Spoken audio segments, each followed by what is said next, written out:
Hello again, friends. I'm delighted to talk with you this morning from my house in Bellingham, Washington. We're a long way apart in both time. I'm recording this a few days before you hear it, and distance, but close, I hope, in spirit. Imagining we are all in the same room together, let's take a deep breath and get started. Humans are interesting creatures. We are, most of us, born with a capacity to be both creative and stubborn, loving and spiteful, committed and fickle. Though we come into this world with DNA that shapes who we will become, we can't predict how our life will unfold. What we can presume, however, is that most of us will face loss, challenge, and struggle as we move through our lives. Rarely do we reach adulthood without something difficult getting in our way. And I don't know a soul who reaches our later years, as I have, without having to make hard choices, without having to face real struggle, without knowing loss and grief. I think it may be one of the reasons why the late Unitarian Universalist theologian and minister Forrest Church called humans Homo religiosus, the religious human. We seem to be hardwired to find meaning in life's struggles, perhaps because we can't ever escape them. Since we are in a particularly difficult and unprecedented time, it seems rather important to reflect on ways we can get through this era in human history with strength and courage. And one word I keep returning to that feels critical to our work in this day and age is perseverance. I see it as a great spiritual strength, but one that could use some unpacking. As I've reflected on this topic, I thought of another word one of my high school teachers used to encourage her students to get the work done. She called it stick-to-itiveness. What a great expression. It certainly rang true for me when I first heard it, perhaps because I have always been good at sticking to something. I seem to have been born with a natural tendency to make good on my commitments, perhaps stemming from an inborn inclination to follow rules. But stick-to-itiveness, as important a quality as it may be, is not quite the same as perseverance. For perseverance means, at least according to one dictionary, a steady persistence in a course of action, especially in spite of difficulties, obstacles, or discouragement. Its root is related to the word severe and suggests the art of moving through a severe or challenging time. Well, we do indeed live in a challenging time.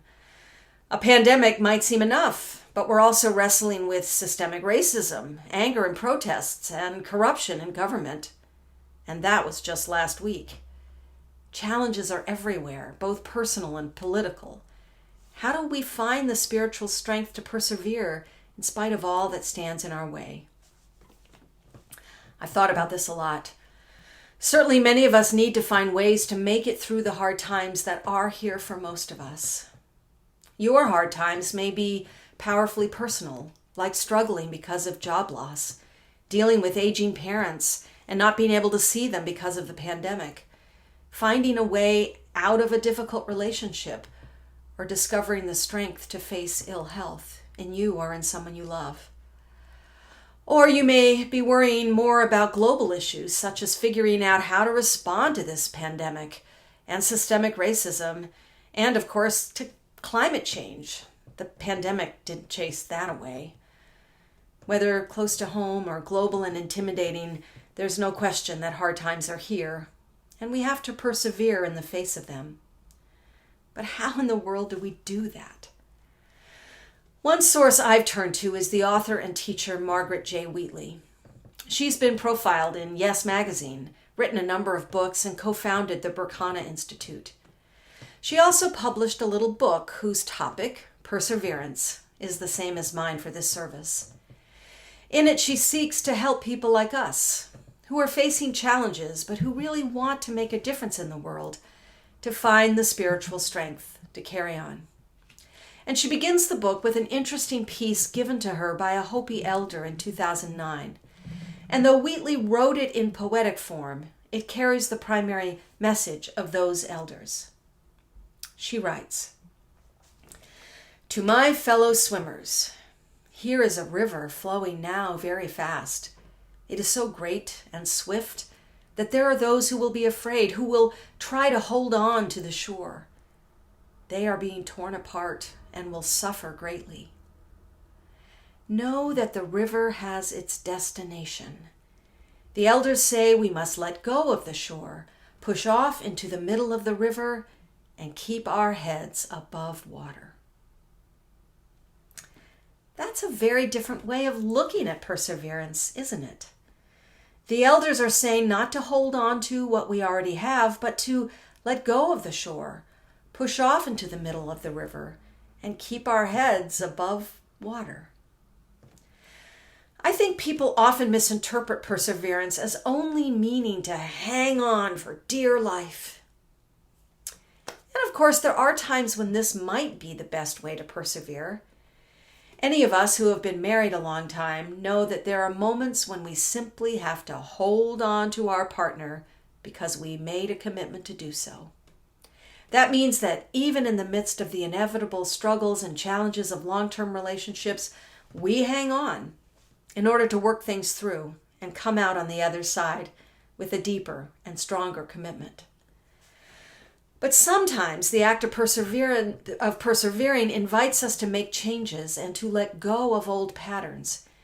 In her book, Meg Wheatley has this to say about it. "When things aren't going well, when the results we need aren't materializing, it's time to be different. It's time to choose a new response. We don't have to choose a better response, it just needs to be different. We don't do things differently to upset people. Changing our behavior is how we discover we have a choice." Then she writes this about choice. "Perseverance is a choice. It's not a simple one-time choice, it's a daily one. There's never a final decision." There's never a final decision. That may be the essence of spiritually pursuing the strength of perseverance.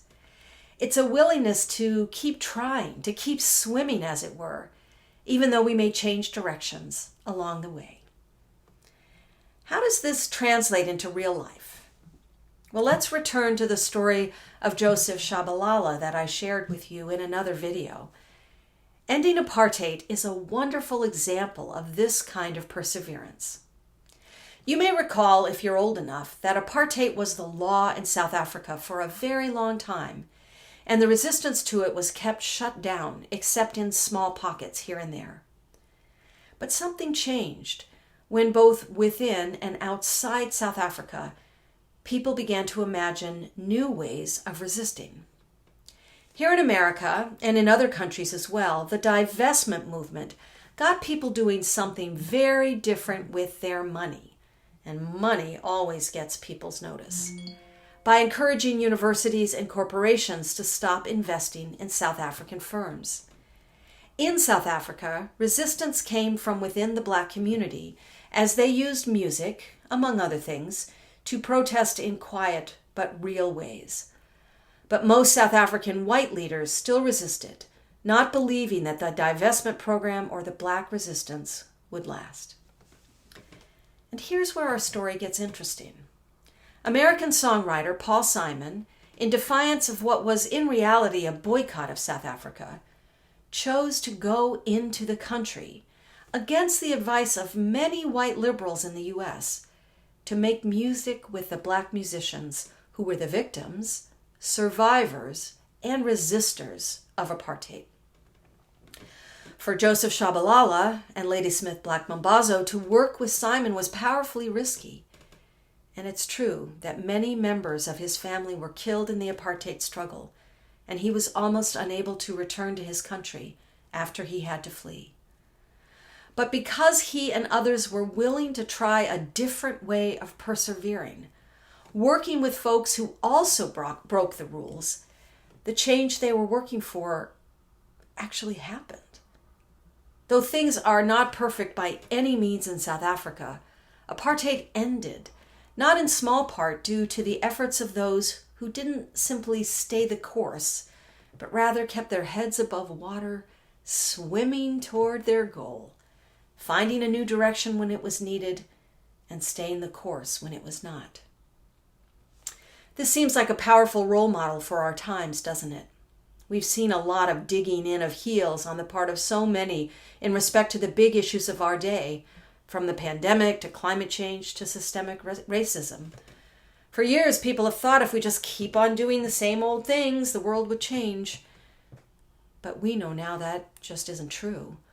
We can't wish these big issues away. I think we also know that the big changes that need to happen, from finding a vaccination for the coronavirus to changing the structure of policing in our country, won't change overnight.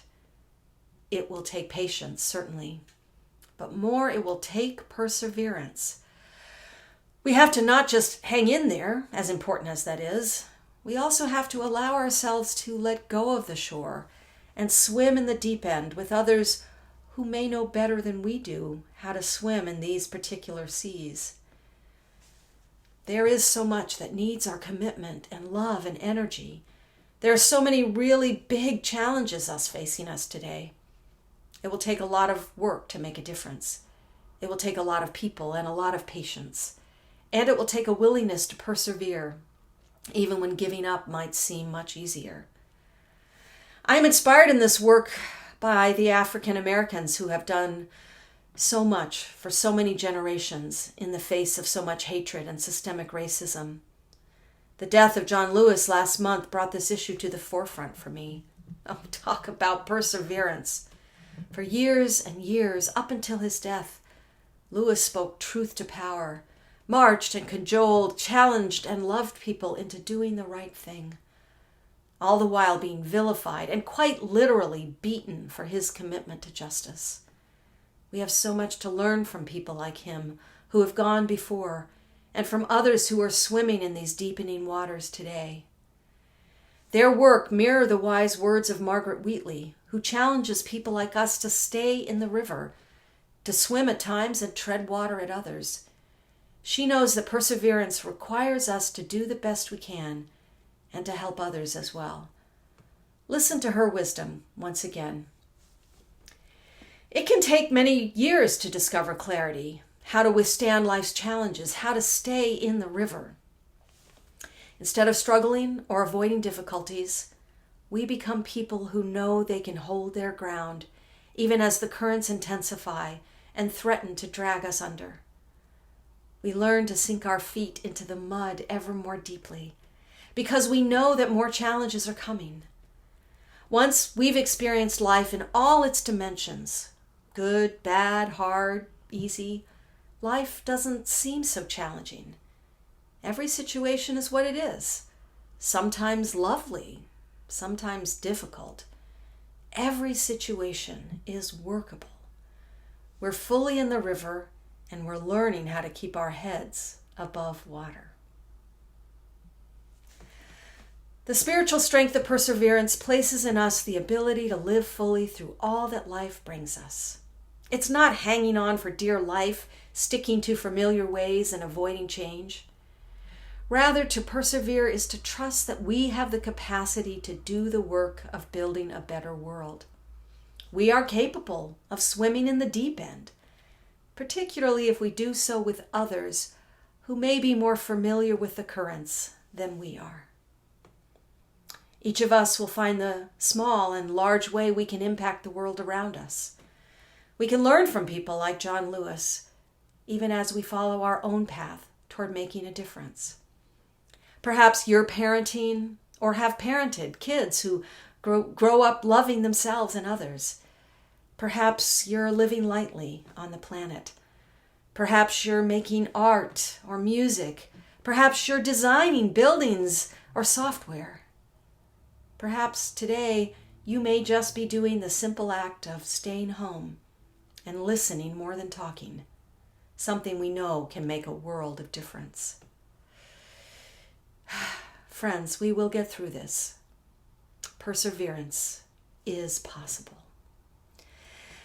And I hope that you persevere in the spiritual practice of coming to church here week after week. There are times when I wonder if it even matters, if the thing we call a church makes a difference in anyone's life. But I keep doing it because I believe that the religious communities Unitarian Universalists create together gives me, and I hope you, strength to persevere. Being with each other week after week, even virtually, perhaps even more so because we have to do it virtually, reminds us that we're all swimming in the same direction, trying to build a world where unity and love prevail. These may be the most challenging times any of us have ever experienced. And I know there are times when it can just feel like too much. If that's true for you, as it is for me, then give yourself permission to take a break. Take a breath. We're in a marathon, not a sprint. And to persevere in the midst of it means there will be times when we have to pause and float until we're ready to swim again. As Margaret Wheatley reminds us, every situation is what it is, sometimes lovely, sometimes difficult. Every situation is workable. Perseverance is possible. Thanks again for inviting me into your homes. I do hope someday I'll be able to be with you in person. Until that day, stay safe, stay strong, and persevere. Bright blessings on us all. Amen. And blessed be.